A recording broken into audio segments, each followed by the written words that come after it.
Hello दोस्तों, आदर्श परिवार निःशुल्क कोचिंग में आप सभी का स्वागत है। आज हम इस वीडियो में संविधान की प्रस्तावना पर बात करेंगे कि कोई भी संविधान के लिए प्रस्तावना का कितना इम्पोर्टेंट होता है। तो सबसे पहले हम बात करते हैं हमारी भारत की जो संविधान की जो प्रस्तावना है उसके बारे में।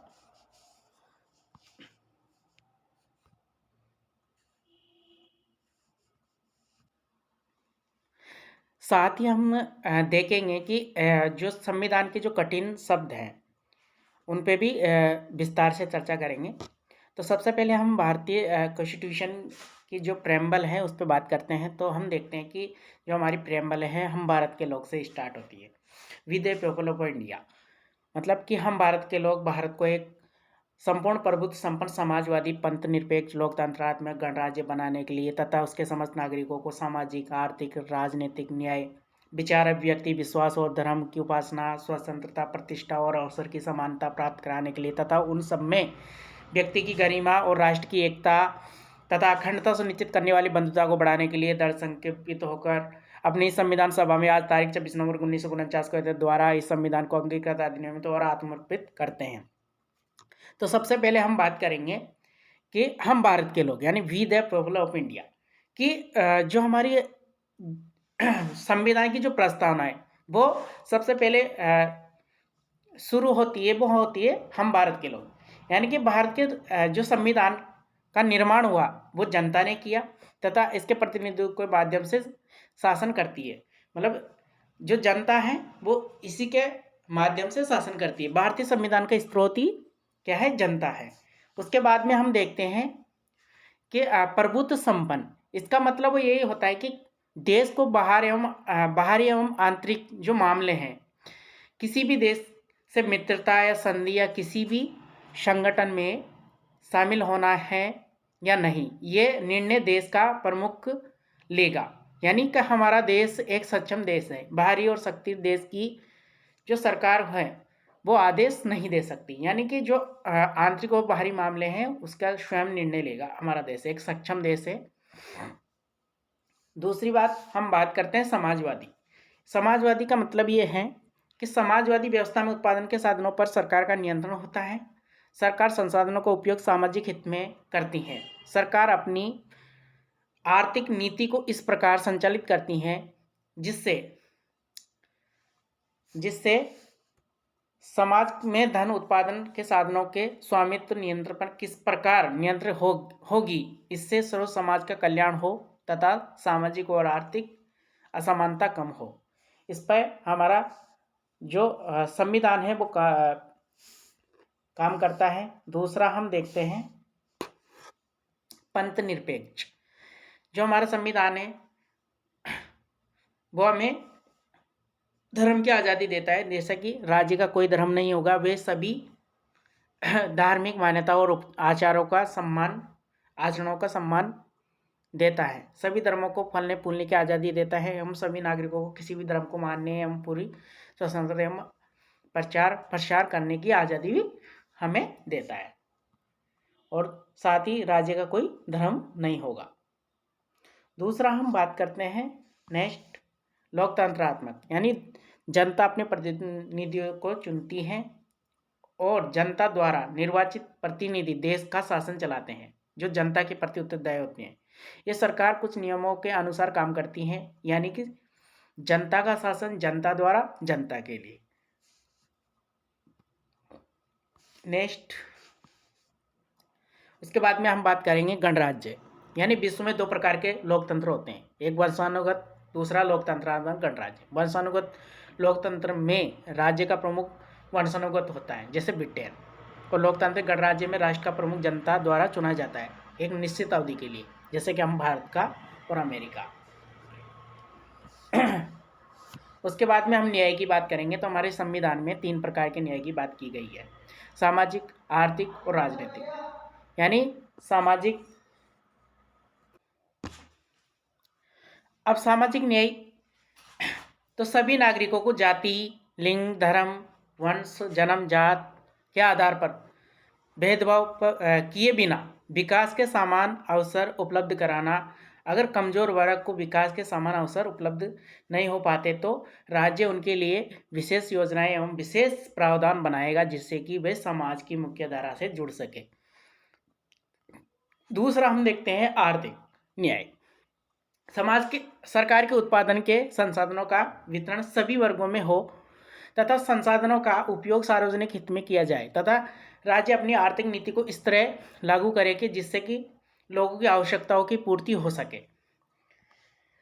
उसके बाद में हम देखते हैं राजनीतिक न्याय। राजनीतिक न्याय का अर्थ यह है कि हर व्यक्ति को समान सम्मान है, राजनीतिक अधिकार प्राप्त हो, चाहे हम राजनीतिक दफ्तरों में प्रवेश की बात हो, आपने चाहे अपने सरकार तक पहुंचने का अधिकार किसी नागरिक जिससे अपनी उम्र 18 वर्ष पूर्ण कर ली हो उसे चुनाव लड़ने और वोट देने का अधिकार प्राप्त हो। हम उसके बाद में हम बात करते हैं स्वतंत्रता, यानी नागरिकों को अपने विचार अभिव्यक्ति तथा अपने विचार व्यक्त करने की पूरी आज़ादी है तथा धर्म और उपासना की स्वतंत्रता है जिसको अपने जीवन में अमल करने की स्वतंत्रता हमें देता है। उसके बाद में हम बात करते हैं समता यानी इक्वलिटी। हमारा संविधान हमें समता का अधिकार एवं अवसर की समानता तथा अपने से पहले चली आ रही सामाजिक असमानता और अस्पृश्यता का अंत करता है। दूसरी बात हम बात करते हैं बंधुत्व फ्रेटर्निटी, यानी हमारा देश अंग्रेजों का लंबे समय से औपनिवेशिक रहा है जिसमें सांप्रदायिक गणना के कारण के नाम पर हमारे देश को तोड़ा गया तथा समाज विरोधी भावनाओं का उन्मूलन करने के लिए बंधुत्व की भावना को संविधान की प्रस्तावनाओं में शामिल किया गया जिससे कि हम सब भाईचारे से रह सके, जिससे राष्ट्र की एकता और अखंडता बनी रहे। उसके बाद में हम बात करते हैं कि संविधान से संबंधित क्या क्या विवाद रहे। तो ये जो प्रस्तावना है हमारी इसमें काफ़ी विवाद शुरू हुए थे। शुरू में ये विवाद शुरू से चल रहा था कि संविधान का भाग नहीं है, मतलब प्रस्तावना संविधान का भाग नहीं। ये पर्सन बेरोबारी बनाम भारत में सर्वोच्च न्यायालय के सामने उठाया गया। प्रस्तावना मूल संविधान का अंग नहीं है, इसलिए संसद अनुच्छेद 368 की शक्तियों का प्रयोग कर प्रस्तावना को संशोधित नहीं कर सकती। तो 1973 में केशवानंद भारती बनाम केरल राज्य में सुप्रीम कोर्ट ने अपने पूर्ण निर्णय को बदलते हुए ये निर्धारित किया कि प्रस्तावना संविधान का अभिन्न अंग है तथा संसद अनुच्छेद 368 में प्रदत्त शक्तियों द्वारा संशोधन कर सकती है। यानी इसी आधार पर प्रस्तावना में 42वें संविधान संशोधन यानी 1976 में अधिनियम द्वारा सबसे पहले शब्द समाजवाद, पंथनिर्भर और अखंडता को जोड़ा गया था। उसके बाद में हम बात करते हैं कि प्रस्तावना का हमारे संविधान में क्या महत्व है। तो प्रस्तावना को संविधान की आत्मा कहा गया है। प्रस्तावना संविधान की व्याख्या का आधार प्रस्तुत करती है। ये संविधान का दर्पण है, ये संविधान का दर्शन है जिससे संविधान की पहचान होती है। के.एम. मुंशी ने प्रस्तावना को संविधान की राजनीतिक कुंडली कहा है। प्रस्तावना में बोध कराते हैं कि संविधान निर्माताओं यानी आज़ाद भारत के निर्माण का कैसे चाहते थे। प्रस्तावना सरकार को नीति निर्माण करने में निर्देशित मार्गदर्शन प्राप्त करवाती है।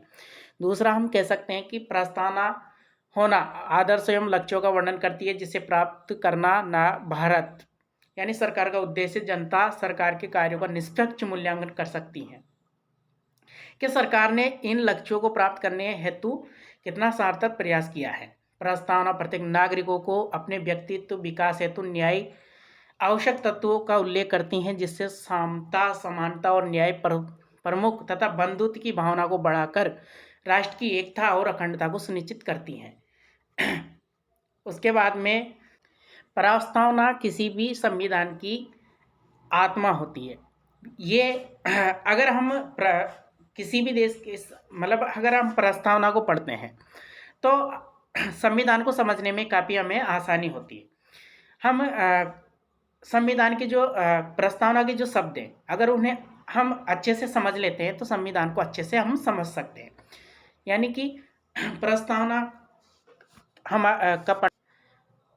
दूसरा हम ये कह सकते हैं कि जो हमारे संविधान निर्माता थे वो हमारे जो भविष्य का जो भारत था वो कैसा चाहते थे, कैसी नीति निर्माण चाहते थे।